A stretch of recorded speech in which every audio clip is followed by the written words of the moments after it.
Hey, hello, this is Shah from the podcast Thrive Not Survive After Child Abuse with episode 56. Yesterday, we always do that on Tuesday, we make a recording of both what we call The Place, which is a live event every Tuesday, 12 p.m. Dallas time on Facebook Live and Zoom. If you want to join us, then you can always join us there. Just send me a personal message and I'll make sure that you next time get an invitation. On the other days, we'll just have a podcast right here on Anchor or Spotify or wherever you listen to this podcast. You can also watch and see it on my YouTube channel, Jean Dorf Coaching. Anyhow, so yesterday at The Place, I talked about what thinking mistake we all could make, right? It's not an exclusive thing to a certain group. A lot of people make common thinking mistakes, and it actually proves that we are not our mind because we can change the way we think. So we are not our mind. We think with our mind, but we are not our mind. It's sometimes a little bit hard to understand or to accept concept, because you say, "Hey, man, I think and therefore I am." That's a saying. But one step further is actually we are not our mind, right? Our mind is like a tool that we can use, and but unfortunately, we let our mind often rule how our life goes. And one of the things in the work that I do as a coach is actually help people understand that they are not their mind and that they actually can change their mind. And I often say, if you change your mind, you change your life. And if you follow my coaching and dancing, then I say, if you change your mind, you actually change your dancing. Now, how do you do that? We didn't talk last week so much, yesterday, I mean, about how you can actually change the common mistakes of thinking. It sounds like a very negative thing, but a lot of people make these mistakes. So we need to talk a little bit more of how you can change that, right? So let me go very briefly over a few of the most common thinking mistakes, so to speak, and then we go a little bit deeper in how to change that as well, right? One of the most common thing that we tend to do is actually we surround ourselves with the things that we believe in already, and that's normal because you don't constantly want to hang out with people that disagree with you, and but there is a downside. If you constantly are surrounded by people that agree with you, then you might think that's the only opinion in the world, because that might be the only opinion that you know. So to sharpen your opinion, or to sharpen what you know and what you believe, it actually serves you well if you also inform yourself with things you maybe not believe in so easily, right? So, and that could be as deep as you want to go. If you firmly believe in something, it should be okay to listen to other people's opinion as well, right?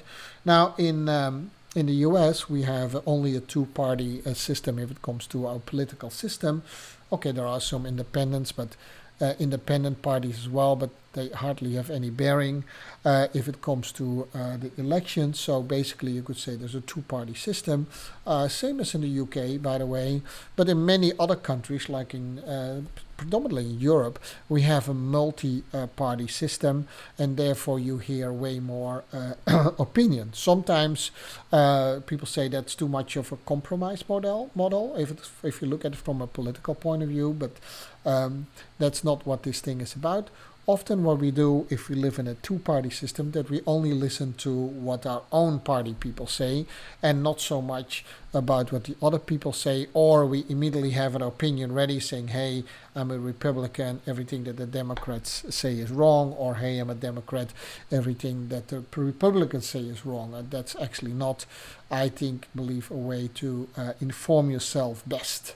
Right? It doesn't mean that you cannot stay with a party for the rest of your life if you feel more close to that party, but it always serves you well to be very critical and listen to the other party as well. So now that if you if you extend that to other things, let's say social media, your friends that hang out with you in social media are typically the people that you believe that your beliefs actually match with their beliefs, and we call that a confirmation bias. Does that make sense?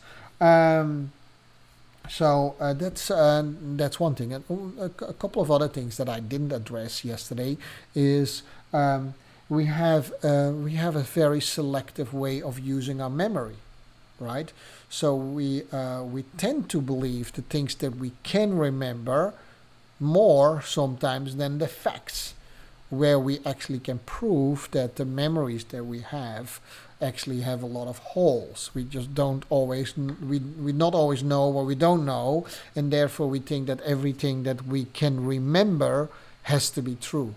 But if you on a simple thing that the police often do if they research a crime scene or just an accident, and they interview one or more, well, has to be more in this case, more witnesses of, let's say, an accident, they know already that they will get a lot of different opinions. And it could be something that some people are so convinced in, like, let's say, a car, and they say it was definitely a red car, or was it, let's say, it was a hit and run, and strangely enough, it could actually be a blue car. Right, but once people believe that it was a red car, and that they say, so we actually should say, in the best way our memory serves, I think it was a red car, because our memory is actually not so accurate as most people think it is. It is actually very inaccurate, but strangely enough, we tend to believe our memory more than the facts. So anyhow, so if you wanna hear a few more, I think I did about 12 different common mistakes that people make. And if you want to hear more, just go back to the podcast from yesterday, and I'll explain to you a little bit more. Let me make a closer and stronger bridge to why this is relevant for child abuse victims.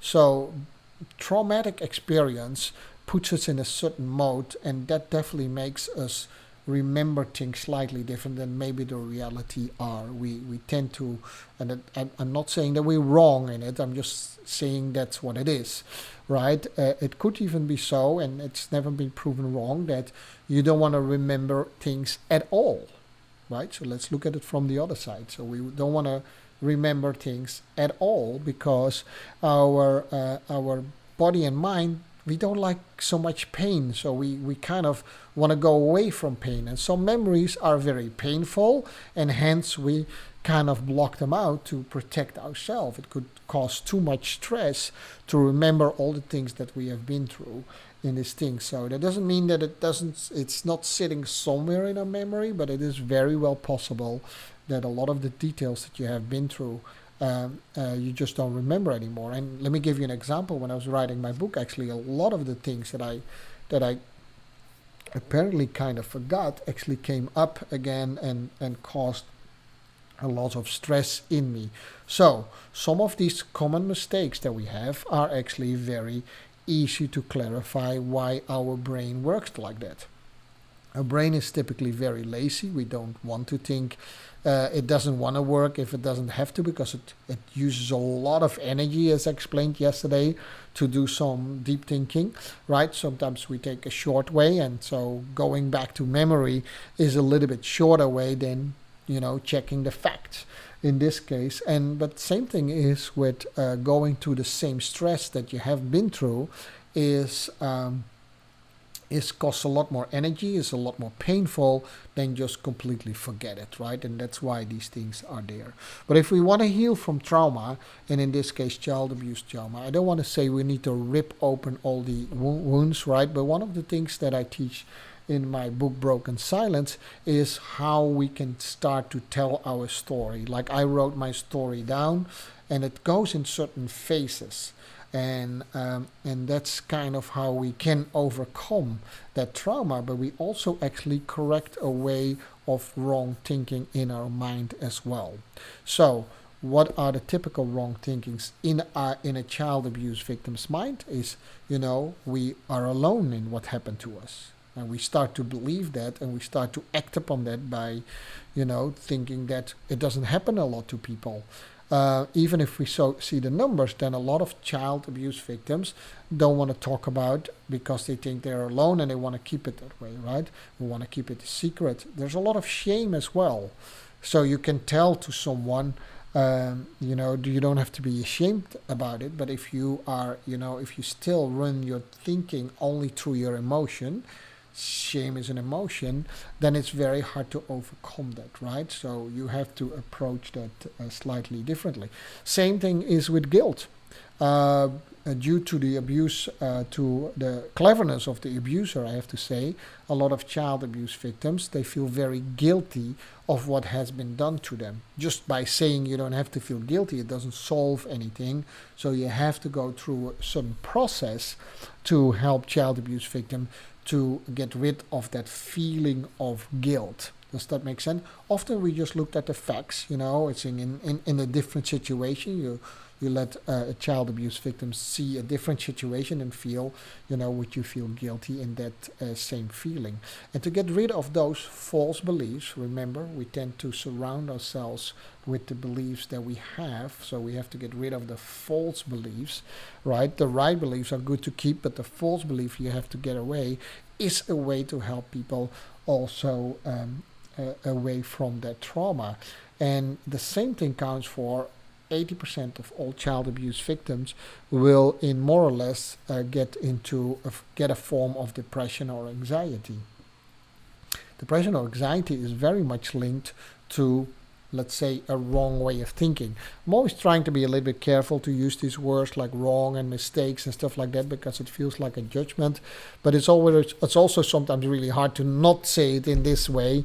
There's no judgment from me at all if you think in that way. I'm sure I have a couple of ways where I can actually use my mind slightly better than I'm doing right now. So there's no judgment in it. It's just a matter of speaking, and there's definitely not a finger pointing to, hey, you're wrong in this case of way, right? There are just better, more efficient, sometimes more effective way of thinking that both help you out of your trauma, but also at the same time actually creates a slightly different way of looking at life, and bit by bit you will see actually that you change your life altogether if you change your dancing. If you not your dancing, but if you change your thinking, right? Hence my motto always, change your mind and change your thinking. And remember this, guys, you are not your mind. Right? Your mind is an instrument that you can use, and the better you can use it, the better it is for you.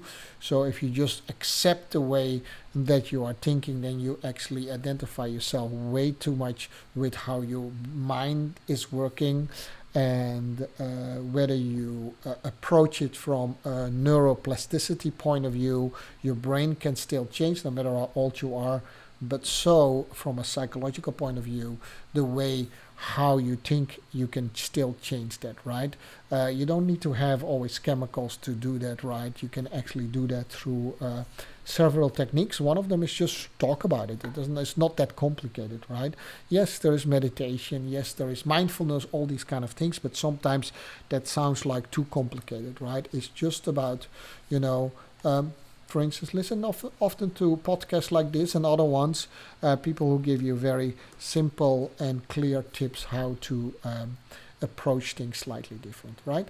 Well, I hope I stimulate you to look a little bit closer in how you approach things from a thinking point of view, and hopefully it helped you in overcoming the things that you have been through and are still going through. So this was Shia from the podcast Thrive, Not Survive After Child Abuse. I hope to hear you back tomorrow with another episode. And from here, I say bye-bye.